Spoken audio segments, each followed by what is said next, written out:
ছোট ছোট যত্নই স্বামীর হৃদয়ে আপনার ভালোবাসা আরও গভীর করে। ছোট ছোট বিষয়েই জীবনের বড় পরিবর্তনের কারণ হয়। দাম্পত্য জীবনেরও প্রতিদিনের অনেক ছোট ছোট আচরণ এমন প্রভাব ফেলে, যা প্রথমে তেমন গুরুত্বপূর্ণ মনে না হলেও সম্পর্ককে আরও দৃঢ়, মধুর ও ভালোবাসাপূর্ণ করে তোলে। ১. মিষ্টিভাষী হন। সুন্দর ও কোমল ভাষা অপরিচিত মানুষের মাঝেও আন্তরিকতা সৃষ্টি করে। তাহলে স্বামী স্ত্রী সম্পর্কে এর প্রভাব কতটা গভীর হতে পারে তা সহজেই বোঝা যায়। তাই স্বামীর সঙ্গে সবসময় ভদ্র, কোমল ও ভালোবাসাপূর্ণ ভাষায় কথা বলার চেষ্টা করুন। ২. কৃতজ্ঞতা প্রকাশ করুন। স্বামী যে কাজ করুক না কেন, তা দায়িত্বের অংশ হোক বা ছোট কোনো সহযোগিতা, তাকে ধন্যবাদ জানান। যেমন ঘরে কোনো কাজে সাহায্য করা, বাজার করা বা কোনো জিনিস মেরামত করা। একইভাবে আপনিও যখন রান্না বা অন্য কোনো কাজে প্রশংসা পান, তা আন্তরিকতার সঙ্গে গ্রহণ করুন। ৩. ভালোবাসা দিয়ে অভ্যর্থনা জানান। স্বামী যখন বাসায় ফিরবেন কিংবা আপনি বাইরে থেকে ফিরবেন, তখন হাসি মুখে একে অপরকে স্বাগত জানান।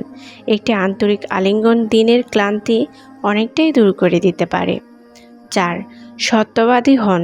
মিথ্যা বলবেন না এবং দাম্পত্য জীবনে মিথ্যাকে প্রশ্রয় দেবেন না।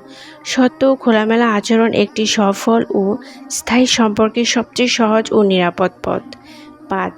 ইতিবাচক মনোভাব রাখুন। সবসময় নেতিবাচক দিক না দেখে ইতিবাচক ভাবার চেষ্টা করুন।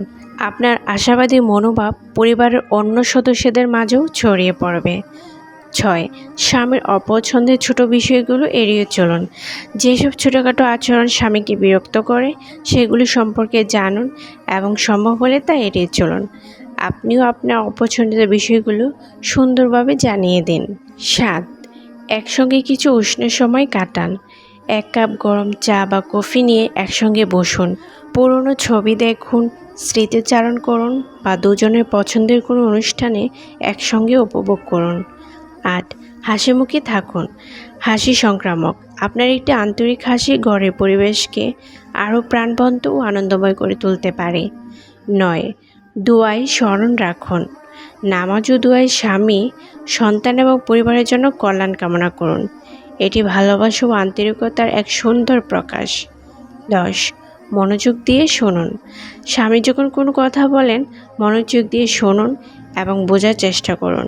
আমরা নিজেরা মনোযোগ দিয়ে না শুনলে অন্যের কাছ থেকেও তা আশা করতে পারি না। ১১. ভুল হলে ক্ষমা চান। ভুল করলে আন্তরিকভাবে ক্ষমা চেয়ে নিন। স্বামী ক্ষমা চাইলে সেটিও গ্রহণ করুন। ক্ষমা করার পর বারবার পুরনো ভুল তুলে এনে তাকে কষ্ট দেবেন না। ১২. ভালোবাসার চুম্বন বিনিময় করুন। দাম্পত্য সম্পর্কের ঘনিষ্ঠ সময়ের বাইরেও একে অপরকে স্নেহ ভরা চুম্বন দিন। এমন ছোট ভালোবাসার প্রকাশ সম্পর্ককে আরও উষ্ণ ও মধুর করে তোলে। ১৩. দাম্পত্য ঘনিষ্ঠতা স্নেহের প্রকাশ বজায় রাখুন। ক্লান্তি বা ব্যস্ততা থাকলেও দাম্পত্য ঘনিষ্ঠতার সময় একে অপরের প্রতি স্নেহ, আলিঙ্গন ও চুম্বনের গুরুত্ব অবহেলা করবেন না। ১৪. একসঙ্গে হাসুন। স্বামীর বলা কৌতুক বা মজার কথায় হাসুন, এমনকি আগে শুনে থাকলেও। একসঙ্গে হাসতে পারা সম্পর্ককে আরও প্রাণবন্তন করে। ১৫. শুধু দুজনের জন্য সময় রাখুন। দায়িত্ব, ব্যস্ততা ও সন্তানদের বাইরে শুধু দুজনের জন্য কিছু সময় নির্ধারণ করুন, যাতে নিরিবিলি কথা বলা ও সময় কাটানো যায়। ১৬. নিয়মিত শুভেচ্ছা বিনিময় করুন। একই ঘরে থাকতে থাকতে অনেকেই শুভেচ্ছা জানানো ভুলে যান, অথচ সুপ্রভাত, শুভরাত্রি কিংবা ভালো থেকো, এই ধরনের ছোট কথাগুলো ভালোবাসা প্রকাশ করে। ১৭. ছোট ছোট চমক দিন। বড় আয়োজনের প্রয়োজন নেই। ছোট কোনো উপহার, প্রিয় খাবার বা অপ্রত্যাশিত একটি সুন্দর মুহূর্তেও সম্পর্ককে সতেজ রাখে। ১৮. একে অপরের আনন্দে শরিক হন। স্বামীর পছন্দের বিষয় বা অর্জনে তার সঙ্গে আনন্দ ভাগাভাগি করুন। যেমন তার প্রিয় দলের জয়কে তাকে অভিনন্দন জানান বা তার আনন্দে অংশ নিন। ১৯. একসঙ্গে কিছু তৈরি করুন। একসঙ্গে কেক বানানো, কোনো খেলা বা একটি ছোট্ট কাজ সম্পন্ন করা। এইসব যৌথ মুহূর্ত সম্পর্ককে আরও গভীর করে। ২০. আমি তোমাকে ভালোবাসি বলতে কার্পণ্য করবেন না। ভালোবাসা শুধু কাজে নয়, কথাতেও প্রকাশ করা দরকার। তাই সুযোগ পেলে আন্তরিকভাবে একে অপরকে বলুন, আমি তোমাকে ভালোবাসি।